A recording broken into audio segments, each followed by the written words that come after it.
시청자 여러분 안녕하십니까? 워싱턴 뉴스 투데이입니다. 제47대 대통령의 공화당 도널드 트럼프 전 대통령이 최대 승부처였던 7대 경합주들을 모두 석권하면서 당선을 확정지었습니다.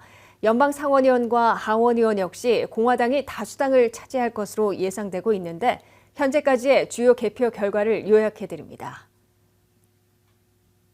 주요 선거 개표 결과입니다. 제47대 대통령의 공화당 도널드 트럼프 전 대통령이 최후 승부처였던 주요 경합지들을 석권하면서 당선을 확정했습니다. 트럼프 후보가 선거인단 277 내지 312명을 확보하며 과반인 270명을 넘어 승리를 확정지었습니다. 연방 상원의원 선거에서는 뉴저지 연방 상원의원의 앤디 김 후보가 53%를 득표해 한인 최초 상원의원에 당선됐습니다. 메릴랜드 연방 상원의원에는 공화당 레리 호건 주지사가 45%, 민주당 안젤라 알소브룩스 후보가 52%를 얻어 민주당 알소브룩스 후보가 승리했습니다. 버지니아 연방 상원의원에서는 민주당의 팀 케인 후보가 54%, 공화당 헝카오 후보 45%로 팀 케인 후보가 당선됐습니다. 연방 하원의원 선거를 보면 버지니아 8지구 연방 하원의원에서는 민주당의 돈 베어 후보가 72%를 득표해 공화당 제리 토레스 후보를 제치고 당선됐습니다. 버지니아 10지구 연방 하원의원에는 민주당 수아스 스브라마니암이 52%로 48%를 얻은 공화당 마이크 클랜시를 꺾고 당선됐습니다. 버지니아 11지구 연방 하원의원에는 민주당 제리 코넬리 의원이 67%를 얻어 승리했습니다. 캘리포니아 40지구 연방 하원의원에는 영킴 의원이 57%를 득표해 당선이 유력해졌습니다. 캘리포니아 45지구 연방 하원의원에서는 미셸 박스틸 의원이 53%로 역시 당선이 유력해지고 있습니다. 워싱턴주 10지구 연방 하원의원에는 메릴린 스트릭랜드 의원이 58%를 얻어 당선이 유력해지고 있습니다. 도널드 트럼프 공화당 후보가 예상을 깨고 7대 경합지들에서 압승을 거두며 4년 만에 화려하게 백악관에 귀환하게 됐습니다. 제45대에 이어 47대 대통령에 당선된 트럼프 당선인은 인기 투표에서도 500만 표 이상 이겼고 선거인단 확보에선 300명을 넘기는 압승을 거두며 미국의 황금 시대를 만들겠다고 천명했습니다. 보도에 한면태 기자입니다. 2024 미국의 선택에서 거센 레드웨이브를 타고 도널드 트럼프 공화당 후보가 4년 만에 백악관에 화려하게 귀환하는 새 역사를 쓰고 있습니다. 미국의 45대 대통령에 이어 한 대를 건너뛰고 47대 대통령에 당선된 트럼프 대통령 당선인은 6일 새벽 3시를 조금 넘긴 시간에 가족들과 함께 등장해 빅토리 파티에 참석 중인 지지자들의 환호를 받으며 승리 연설을 했습니다. Elected your 47th president and your 45th president. This will truly be the golden age of America. That's what we have to have. Because together we can truly make America great again for all Americans. 트럼프 대통령 당선인은 45대에 이어 47대 대통령으로 선택해준 모든 미국민들에게 감사한다면서 이는 미국의 문제를 해결하고 미국을 다시 위대하게 만들라는 기회를 부여한 것으로 생각한다고 밝혔습니다. 트럼프 당선인은 특히 모든 미국민들에게 위대한 미국이 되도록 애쓰고 통합하는 데 주력해 미국의 골든 에이지, 황금 시대를 만들 것이라고 천명했습니다. 이를 위해 물가를 잡고 경제를 살리며 국경 문제를 해결하겠다고 약속했습니다. 트럼프 후보는 순차적으로 이뤄진 개표 초반부터 그 흔한 시속 게임도 없이 줄곧 우세를 지키며 7대 경합지들을 싹쓸이하는 압승을 거뒀습니다. 가장 먼저 개표에 들어간 노스캐롤라이나에서 51대 48%, 3%, 20만 표 차이로 승리를 거둬 4년 전에 자신의 승리 지역을 지켰습니다. 곧이어 선벨트의 요충지 조지아에서도 51대 48.5%, 2.5포인트, 12만 표 차이로 승리해 4년 전 빼앗겼던 지역을 되찾았습니다. 두 선벨트 지역에 잇따른 승리로 트럼프 후보는 최대 표밭 펜실베니아만 이기면 대통령 당선에 필요한 270명에 도달하는 절호의 기회를 맞았습니다.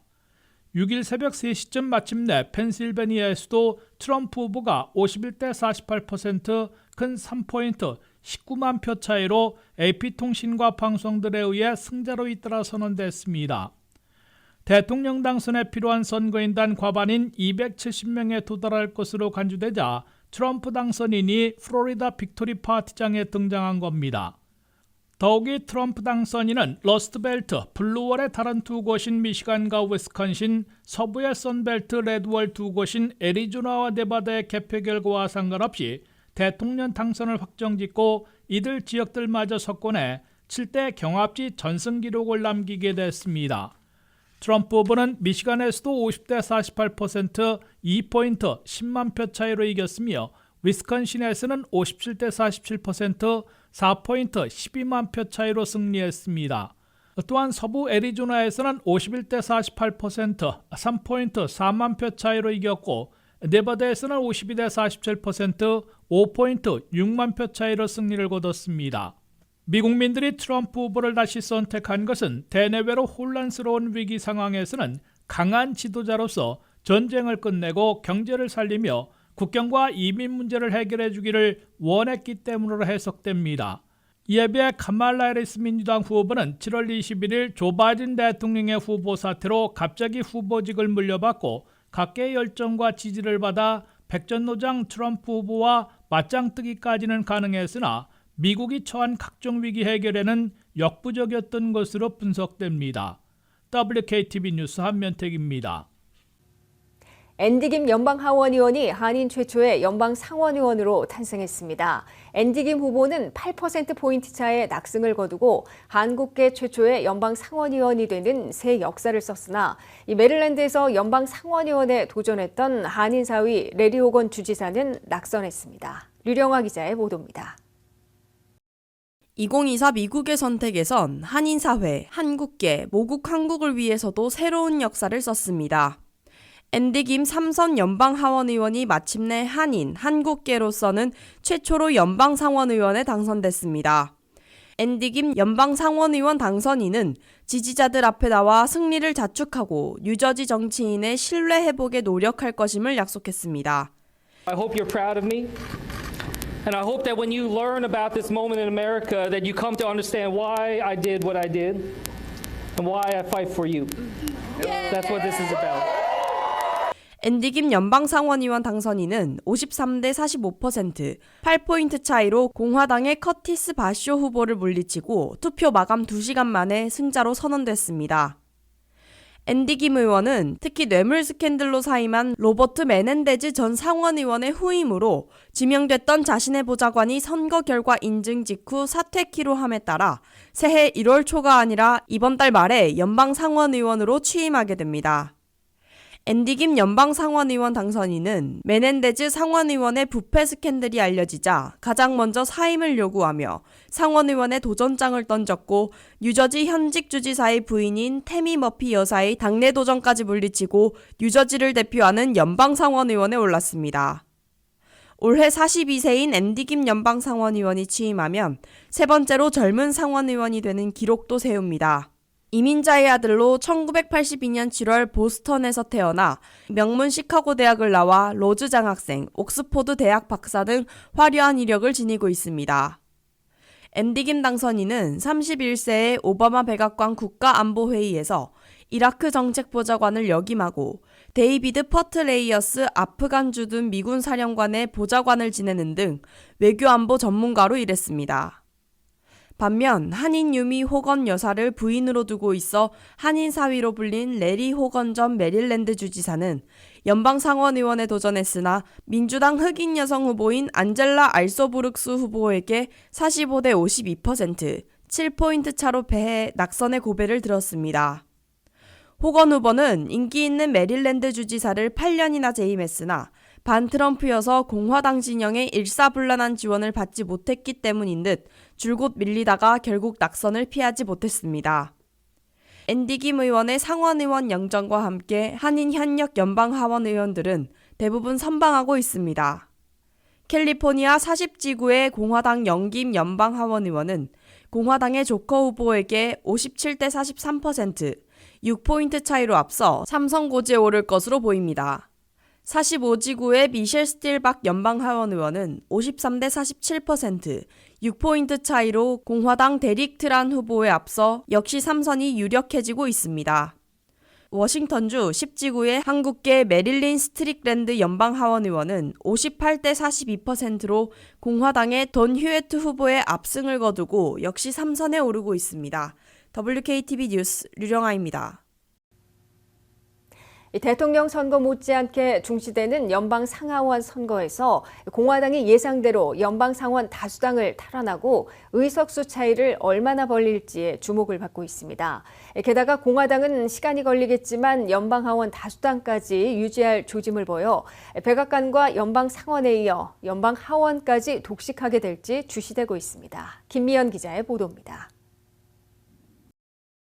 2024 미국의 선택에선 레드웨이브, 공화당의 적색 파고가 거세게 몰아친 것으로 나타났습니다.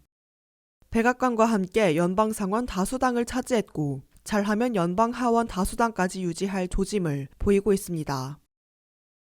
세 축 가운데 공화당이 최소한 두 축을 차지하게 돼 2025년부터 공화당 정책으로 180도 바꾸려는 일대 변혁이 벌어질 것으로 예고되고 있습니다.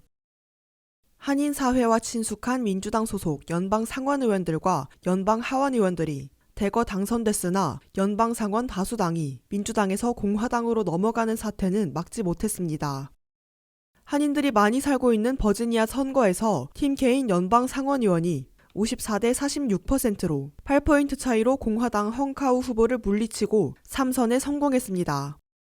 제8지구 연방 하원의원에는 민주당 돈 베이어 현역 의원이 72대 25%로 공화당 제리 토레스 후보에 압승을 거뒀습니다. 제10지구에서 공석이 되는 연방 하원의원에는 민주당의 수하스 스브라마니암 후보가 공화당 마이크 클랜시 후보에 52대 48%로 누르고 제니퍼 웩스턴 의원의 자리를 물려받게 됐습니다. 제11지구 연방 하원의원에는 민주당 제리 코널리 현역 의원이 공화당 마이크 벤 미터 후보에 67대 33%, 34포인트 차이로 낙승을 거뒀습니다. 연방 상원 다수당은 조 맨신 상원의원이 은퇴하며 민주당에서 탈당까지 한 상원의원 자리를 공화당 짐 저스티스 후보가 차지하면서 50석에 도달해 공화당의 상원 탈환을 일찌감치 확정지었습니다. 여기에 오하이오에서 민주당 현역인 쉐로드 브라운 상원의원을 카딜러를 해온 공화당의 버니 모레노 후보에게 패배하면서 상원 다수당은 완전히 기울기 시작했습니다. 최소한 51석을 확보한 공화당은 서부 몬태나 등에서 민주당 의석을 더 빼앗을 것으로 보여 상원 의석수 차이를 얼마나 벌릴지에 시선이 쏠리고 있습니다. 개표 완료로 최종 의석 분포를 확정하는 데 시간이 걸리는 연방 하원의 경우 6일 오전 현재 공화당이 197석, 민주당이 177석을 확보해 과반인 218석 도달해 더 유리한 위치를 차지하고 있습니다. WKTV 뉴스 김미현입니다. 지금까지 워싱턴 뉴스투데이 대선 특집으로 전해드렸습니다. 시청해주신 여러분 고맙습니다.